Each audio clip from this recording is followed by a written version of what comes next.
Assalamualaikum anak-anak hebat MTS Negeri 1 Pemalang. Bagaimana kabarnya hari ini? Semoga semuanya senantiasa dalam keadaan sehat ya. Dan jangan lupa untuk selalu mematuhi protokol kesehatan. Baik anak-anak, kembali lagi dalam mata pelajaran riset bersama Bu Laili. Nah, setelah minggu kemarin kita membahas tentang konsep dasar karya ilmiah, pada pertemuan hari ini kita akan membahas tentang macam-macam penelitian. Nah, apa saja macam-macam penelitian itu bisa kalian simak dalam video berikut ini. Nah, macam-macam penelitian itu terbagi menjadi 5 bagian. Yang pertama berdasarkan tujuannya, yang kedua berdasarkan tingkat analisis data, yang ketiga berdasarkan tempat pengambilan data, yang keempat berdasarkan pendekatannya, dan yang kelima berdasarkan metode penelitiannya. Yang pertama yaitu berdasarkan tujuannya. Terbagi menjadi dua, penelitian murni dan penelitian terapan. Penelitian murni yaitu penelitian yang bertujuan menemukan suatu generalisasi atau keumuman dan berusaha menemukan dalil atau teori yang berlaku secara umum. Contohnya, mengapa sarang lebah berbentuk heksagonal. Nah, jadi dalam penelitian ini sifatnya nanti adanya teori baru yang ditemukan yang bersifat umum. Pada contoh di sini, seorang peneliti melakukan penelitian mengapa sarang lebah itu berbentuk heksagonal. Nah, kemudian yang kedua, penelitian terapan, yaitu penelitian yang berusaha mengumpulkan informasi atau data-data untuk membantu memecahkan suatu persoalan dalam kehidupan sehari-hari. Contohnya, pengaman rumah penggerak solenoid dengan kode Morse.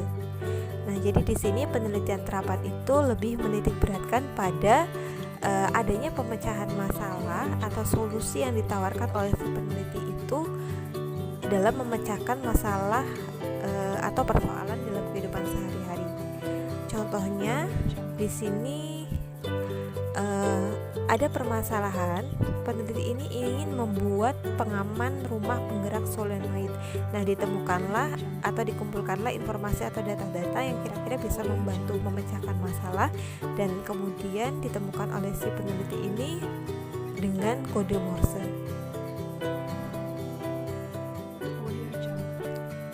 Yang kedua, berdasarkan tingkat analisis data, terbagi menjadi 6 jenis penelitian, yaitu penelitian eksplorasi, penelitian pengembangan, penelitian deskriptif, penelitian eksplanasi, penelitian inferensial, dan penelitian prediksi. Penelitian eksplorasi yaitu penelitian yang berupaya mendapatkan informasi mendasar tentang suatu permasalahan yang belum pernah atau masih jarang diteliti. Contohnya yaitu fenomena terbalik simbiosis antara tali putri dengan suku Euphorbiaceae. Nah, jadi di sini penelitian tentang fenomena terbalik simbiosis antara tali putri dan suku Euphorbiaceae ini menjadi sebuah bahan penelitian atau tema penelitian yang belum pernah diteliti atau jarang diteliti pada saat itu. Jadi penelitian ini masuk dalam penelitian eksplorasi. Yang ketiga yaitu penelitian deskriptif, adalah penelitian yang memberikan penjelasan tentang ciri-ciri suatu keadaan yang diteliti.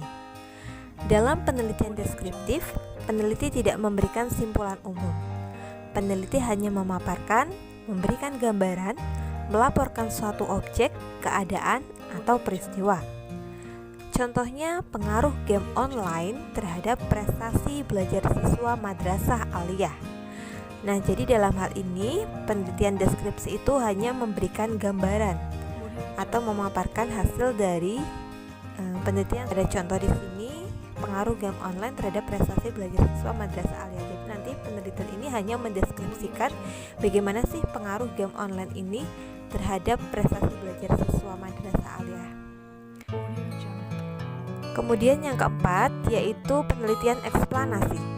Adalah penelitian yang menjelaskan alasan terjadinya suatu peristiwa dengan cara menganalisis hubungan antara variabel yang satu dengan yang lainnya yang diteliti. Contohnya yaitu efektivitas materi trauma healing antara bidang keagamaan dengan bidang kearifan lokal pasca gempa Lombok. Nah, dalam contoh ini berarti peristiwa yang terjadi yaitu pada saat pasca gempa Lombok ini. Nah, si peneliti ini ingin menganalisis hubungan antara efektivitas materi trauma healing dengan antara bidang agama dengan bidang kearifan lokal ini ada hubungan atau tidak. Yang kelima yaitu penelitian inferensial. Adalah penelitian yang tidak hanya melukiskan suatu peristiwa, tetapi juga mengambil kesimpulan umum dari masalah yang tengah dibahasnya. Contohnya yaitu masalah yang mengintai di balik bertumbuhnya cashless society di Indonesia. Sebuah penelitian kualitatif atas kecenderungan masyarakat. Nah, jadi di dalam penelitian inferensial ini tidak hanya menggambarkan atau memaparkan tema dari penelitian ini, tetapi juga mengkaji secara lebih mendalam. Kemudian yang keenam yaitu penelitian prediksi. Adalah penelitian yang mencoba menggambarkan dan menjelaskan kemungkinan terjadinya suatu peristiwa pada masa mendatang. Contohnya yaitu pengaruh pelaksanaan prenuptial agreement tentang larangan merokok dalam menghentikan perilaku merokok suami di kota Banda Aceh. Jadi pada intinya penelitian prediksi ini memprediksi suatu peristiwa yang akan terjadi di masa mendatang. Nah, pada contoh ini ketika pelaksanaan prenuptial agreement tentang larangan merokok ini dilaksanakan, apakah nantinya bisa menghentikan perilaku merokok suami di kota Banda Aceh di masa mendatang. Yang ketiga, berdasarkan tempat pengambilan data dibagi menjadi 3 jenis penelitian, yaitu penelitian laboratorium, penelitian lapangan, penelitian perpustakaan. Nah, yang pertama yaitu penelitian laboratorium. Merupakan penelitian yang dilakukan di tempat khusus untuk menghasilkan suatu simpulan. Nah, contohnya pemanfaatan kulit pepaya untuk menjernihkan dan mengoptimalkan pembuatan minyak kelapa. Nah, jadi dalam penelitian ini harus dilakukan di laboratorium ya untuk menguji. Kemudian yang kedua adalah penelitian lapangan, yaitu penelitian yang dilakukan dalam kehidupan masyarakat yang sebenarnya. Contohnya yaitu prospek beternak jangkrik sebagai alternatif peningkatan ekonomi. Nah, jadi penelitian ini dilakukan di masyarakat. Kemudian yang ketiga yaitu penelitian perpustakaan.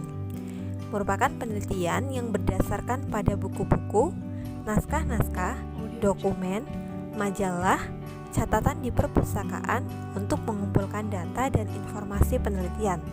Contohnya kajian nilai budaya dalam cerita Pantun Sawung Galing. Nah, jadi di dalam penelitian perpustakaan ini untuk pengambilan datanya dia hanya berkutat pada data-data yang ada di buku-buku, naskah-naskah dan lain sebagainya bisa kita peroleh di perpustakaan ya. Contohnya di sini adalah kajian nilai budaya dalam cerita Pantun Sawung Galing. Jadi untuk memperoleh data ini dikaji lewat buku-buku naskah yang terkait dengan cerita Pantun Sawung Galing ini.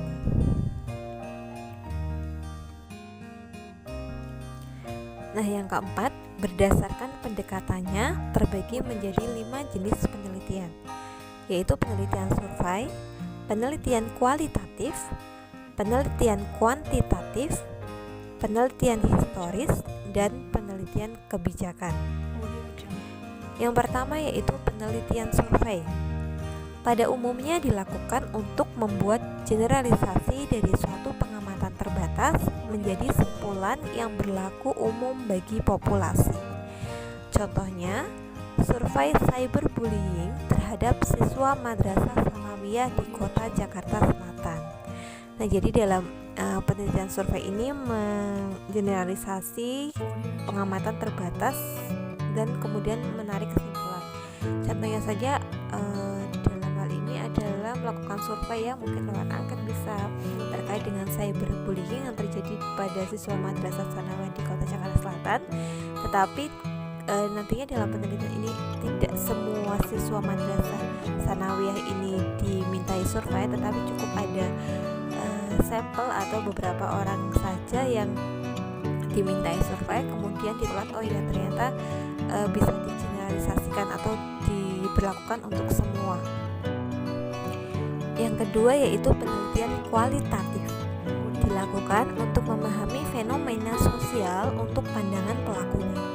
Pengumpulan data dalam penelitian ini dilakukan dengan teknik observasi partisipasi, wawancara secara mendalam, dan metode lain yang menghasilkan data yang bersifat deskriptif guna mengungkapkan sebab dan proses terjadinya peristiwa yang dialami objek penelitian. Contohnya yaitu dampak pembangunan jalan tol terhadap perekonomian dan sosial masyarakat Kabupaten Malang.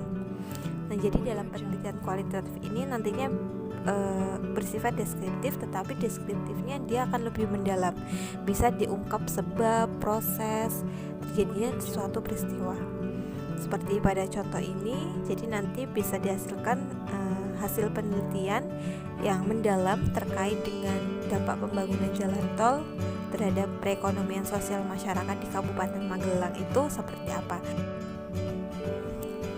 Yang ketiga yaitu penelitian kuantitatif, merupakan penelitian yang menggunakan data sebagai alat menganalisis keterangan mengenai apa yang ia ketahui.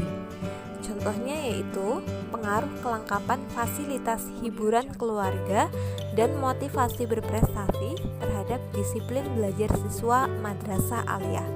Nah, jadi di dalam penelitian kuantitatif ini nantinya hasilnya biasanya berupa angka yang bisa dilakukan yang bisa digunakan untuk menganalisis. Tetapi biasanya tidak bisa diketahui secara mendalam terkait dengan sebab akibat dari tema penelitian ini. Kemudian yang keempat yaitu penelitian historis, dilakukan untuk dapat merekonstruksi dan mengaktualisasikan kembali peristiwa dan perkembangan masyarakat yang terjadi pada masa lampau. Contohnya yaitu tradisi kembar mayang pada adat pengantin Jawa.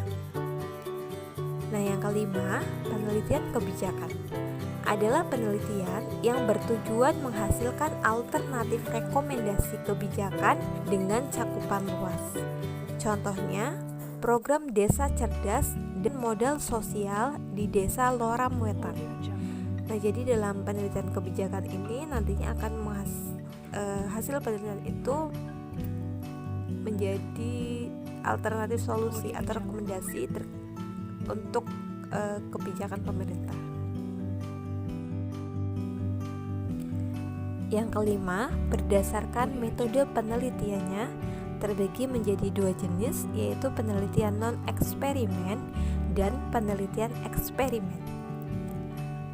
Penelitian non-eksperimen merupakan studi pustaka dengan menelaah dari berbagai referensi untuk memecahkan suatu permasalahan. Sedangkan penelitian eksperimen terbagi lagi menjadi tiga, yaitu penelitian observasi, penelitian eksploitasi, dan penelitian tindakan. Yang pertama yaitu penelitian observasi, yaitu mengamati fenomena alam atau kejadian lingkungan, baik yang merupakan suatu hasil tindakan makhluk hidup maupun abiotik lainnya. Jadi dalam hal ini peneliti itu nantinya tidak melakukan tindakan pada objek penelitiannya, murni melakukan observasi atau pengamatan. Contohnya yaitu pada judul penelitian mengapa sarang lebah berbentuk heksagonal, kemudian judul penelitian fenomena terbalik simbiosis tari putri dengan suku Euphorbiaceae. Yang kedua yaitu penelitian eksploitasi, adalah memanfaatkan sumber-sumber lingkungan baik biotik maupun abiotik. Nah, jenis penelitian ini termasuk pembuatan alat-alat IPA. Dalam hal ini peneliti membuat dan mencobakan suatu produk fisik untuk dimanfaatkan bagi kesejahteraan lingkungan. Contohnya yaitu daun peletekan untuk menurunkan kadar gula darah. Kemudian ada penelitian dengan judul kopi biji papaya sebagai penurun kolesterol. Nah, yang ketiga, penelitian tindakan merupakan penelitian eksperimen yang paling banyak ragamnya. Suatu tindakan yang dikenakan oleh peneliti terhadap objek penelitian, baik dengan suatu penambahan zat fisik maupun penerapan metode pengolahan tertentu. Dari hasil tindakan ini kemudian dilakukan suatu eksperimen laboratorium atau lapangan untuk meneliti sejauh mana hasil yang diperoleh setelah dikenai tindakan. Jadi pada intinya pada penelitian tindakan ini dilakukan tindakan kemudian dilakukan observasi kembali baik melalui laboratorium maupun lapangan.